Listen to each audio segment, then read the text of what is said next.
If you guys like World of Warcraft, Well, there's only like 4 races to choose. So pick another one. I'm the dwarf, you stupid asshole. or any high fantasy type of lore, then this shit's got that written all over it. There are these people that kind of look like Legend of Zelda characters. Those that you know could pick up boulders and steal your girl in an instant. Love the contrast between what he's wearing and this pink sack that he's carrying. Hey, yo! I ain't though, she's kind of bad for a fucking anime character.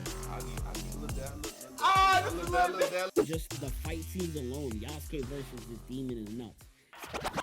YouTube, what is up? Today we are back for another indie comic and manga review.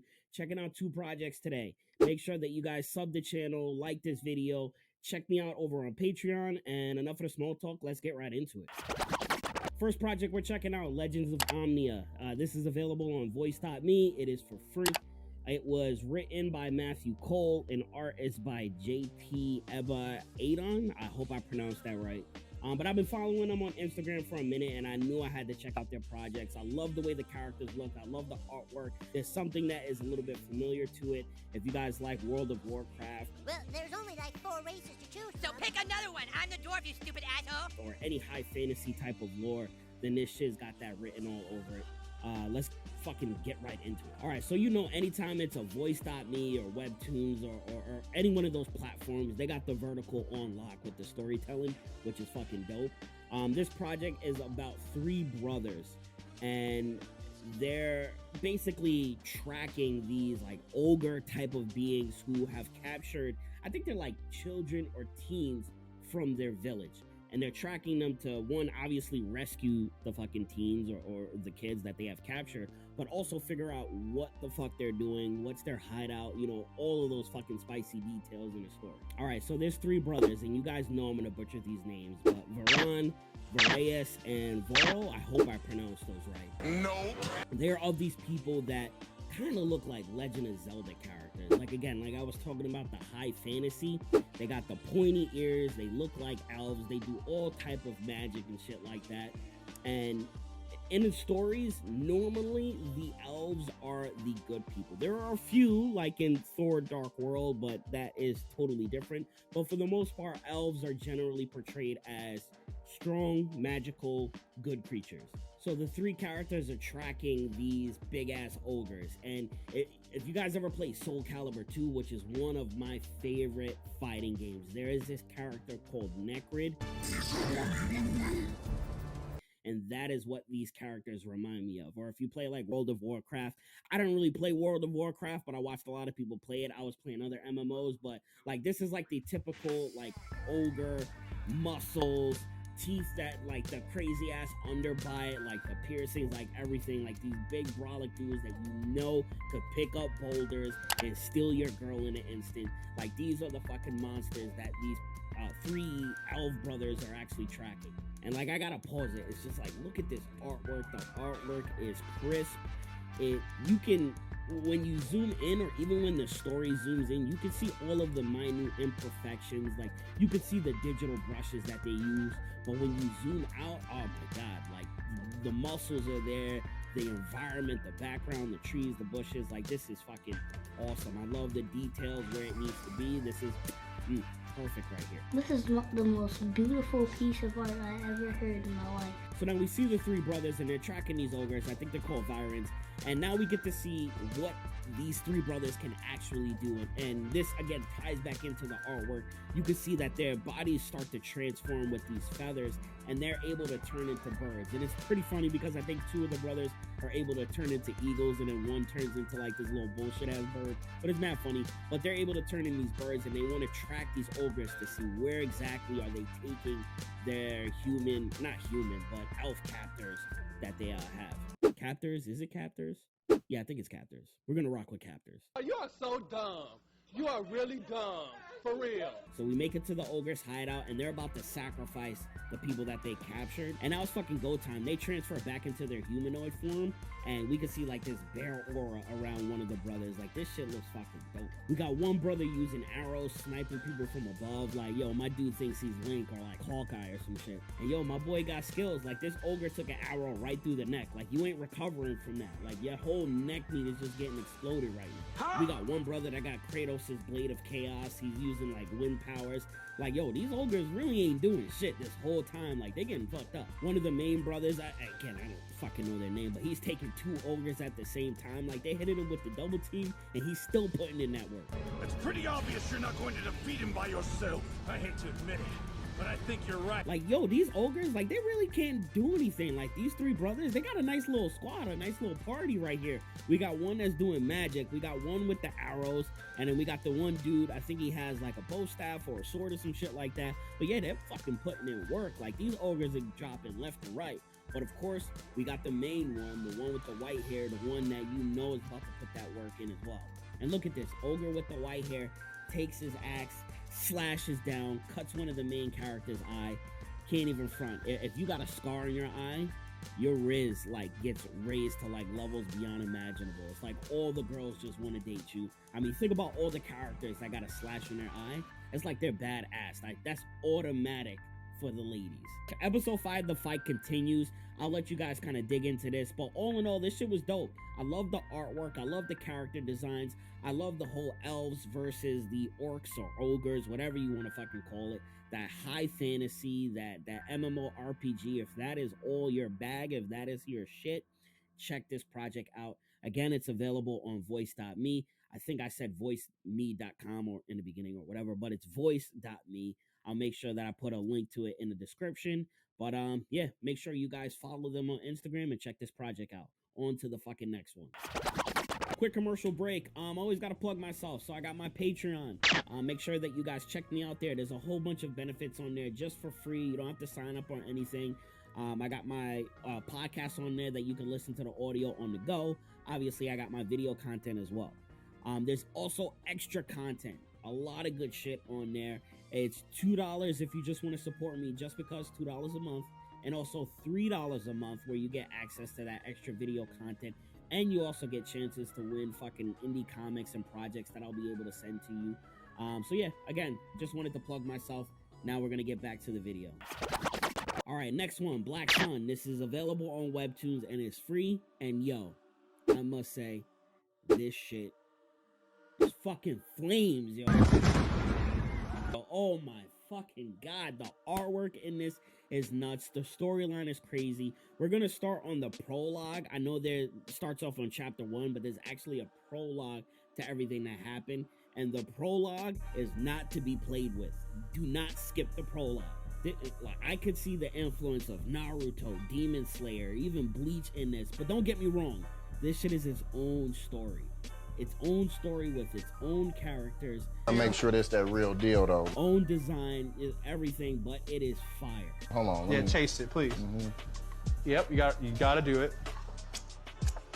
All right, that's the truth. And so to sum up the story, there's been wars in Japan, and because of all of the war and bloodshed, it attracted demons from hell to come to, I guess, regular world or Earth to possess humans.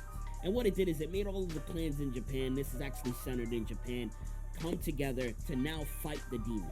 All of the shinobi were able to fight off the demons. This heavenly deity came and also assisted them and basically gave them the tools to like keep the demons away. And now there's this specific group that I guess is set with the task to protect Japan from these demons. And now fast forward to today's time, I guess there's 2 kind of clans or opposing teams that are still fighting like in the background, but whatever it is, the demons are about to show up to the fucking party. Now look at this artwork. Now I haven't been to Japan. In fact, I haven't been to Asia. I haven't been to that side of the world, but look at the architecture in this art. Say that 5 times fast. No. And speaking of beautiful, look at the introduction to this first character, this main character.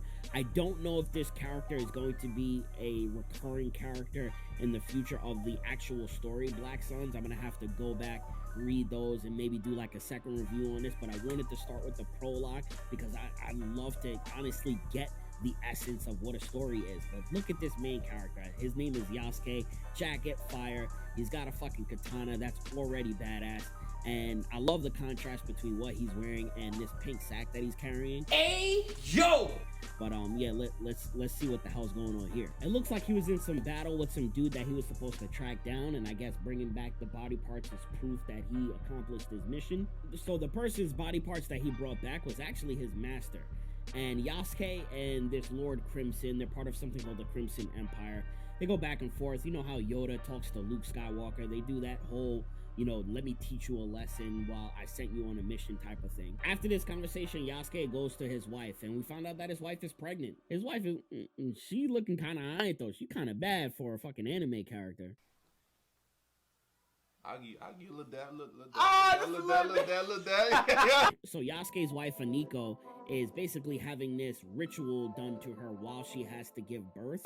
So this kind of reminds me a little bit of Naruto. Now, this is where things go from 0 to 100 really fucking quick. Actually, I don't want to say that it's on 0. It's probably on like 35, like 40, maybe like 43-ish right now. But man, shit goes fucking left early. This fucking dude comes in and it looks like he's fucking possessed. So fucking terrible timing. Your wife is fucking giving birth, and now this fucking demon's hopping in. Now again, pay attention to this fucking artwork. This shit looks fucking amazing. This dude that just comes bursting through the fucking door, like look at his fucking throat. Like, first of all, what is in his throat? I don't know what that means. I don't know what that means, and I don't want you to keep going. Like, look at how this shit is coming out. Like, yo, this shit looks fucking amazing. Now, for any of you that are parents, you know it's like when your wife is giving birth, she don't want nobody in that delivery room unless they are a doctor or a nurse, or it's you as the husband. Other than that, everybody get the fuck out. So just for this fucking demon to come burgeoning through the fucking door right when she's giving birth, it's fucking high waters right now. Everybody's on edge. This demon emerges, and this demon starts killing all of these fucking monks that are doing this ritual. Yasuke and this demon start to scrap. The artwork in this fight scene is fucking amazing. I mean, the powers that this demon has, but also you get to see the level that Yasuke is able to fight as well and just be toe-to-toe with this fucking monster. It's fucking beautiful. Yeah, like, look at this. Yasuke getting his fucking back blown out on the wall. Like, yo, this is fucking nuts. I mean, this looks incredible. I mean, just the fight scenes alone, Yasuke versus this demon is nuts. And now we see Aniko, which is Yasuke's wife, who's also pregnant. She's like, let me get the fuck out of here because I can't fucking do this while y'all fucking going all ham. It's like, you gotta get yourself and the baby to safety. Now, I gotta give it to Aniko because, like, women, the shit that you guys have to do while you're pregnant is already insane. But the fact that she's doing this while she's about to give birth is nuts. This reminds me of when Serena Williams was playing tennis when she was fucking pregnant. Like, yo, like, the strength that you gotta have is insane. That's what Aniko's doing here. Obviously, I know she's fiction, but it's not like women doesn't do this shit in real life. She's fucking running through the woods. She's got possessed demons or possessed people that were in their crew chasing after her. But don't be fooled, she got some fucking moves also. Like, look at this whole, let me put a mark on a tree and then fucking slice all these people in half. Like, this shit is nuts. The possessed end up putting her in like a pinch, like she's hanging off of a cliff and they're about to like do whatever. I don't even know what they're doing to her. But one of the dudes that was at the ritual fucking handled all of them. But there's some shit that's going down. The ritual that they were doing needed a specific amount of people to do the ritual, and now they can't do it. So now this guy's like, yo, I gotta kill your kid. Like, what the fuck? Like, that's crazy. What the hell's going on? On the last chapter of the prologue, it goes back to Yasuke and this demon fighting. This has to be some of the most gorgeous fighting that I've ever seen in my life. Like, you know, when you see that piece of artwork and like, yo, this motherfucker gotta be my wallpaper. Like, this is the type of shit that's going on right here. All right, fast forward to Aniko. Right as the fucking guy's about to murk her kid, this demon comes through and just flames him. So she's like, all right, I guess I gotta get busy on my own. She takes out this badass looking sword, and you really don't get a chance to see like what the fuck she does, which that fucking got to me because I was like, fuck, yo, I want to see her put in work, but you don't see it. And then look at this, another one. Yasuke gets slashed in his eyes, so you know his baggable rate is going up. Again, we know it. People who got the fucking scars on their eyes, top tier. We got fucking Kakashi. We got fucking, does Krauser from fucking Resident Evil have a slash in his eye? I know fucking Solid Snake have a slash. Mad people got slashes on their eye, and it makes them look that much more badass. And I'm gonna stop right there. I'm not even gonna finish the prologue. Y'all already know y'all need to go fucking check this out. I've been seeing this on Webtoons. I saw their profile on Instagram. I was like, all right, I gotta fucking check this out. So again, Black Sun, this is available on Webtoons. It's free. Make sure you guys check this out, download it, comment it, like it, and all that shit. Make sure you follow their profile on Instagram. I'll make sure that I post a link to that in the description of the YouTube channel as well. And other than that, man, this was fucking fun, man. This was a good fucking project. We got to check out Legends of Omnia and Black Sun, two very, very different, unique, and powerful projects. So again, if you like this shit, if you like nerd shit, if you like comics, manga, indie manga, anime, I sit down with a bunch of professionals that make their own projects. Make sure you subscribe to the channel. Make sure you like it, comment it. Also visit me over on Patreon for extra content. I got my podcast on there that you can listen to the audio for free. There's also extra content on there. I think it's either $2 a month where you could just support me just because, and it's $3 a month where you get access to all of that extra content. And you'll also get chances to win free fucking indie projects that I'll be picking out and sending it to you. But other than that, peace out.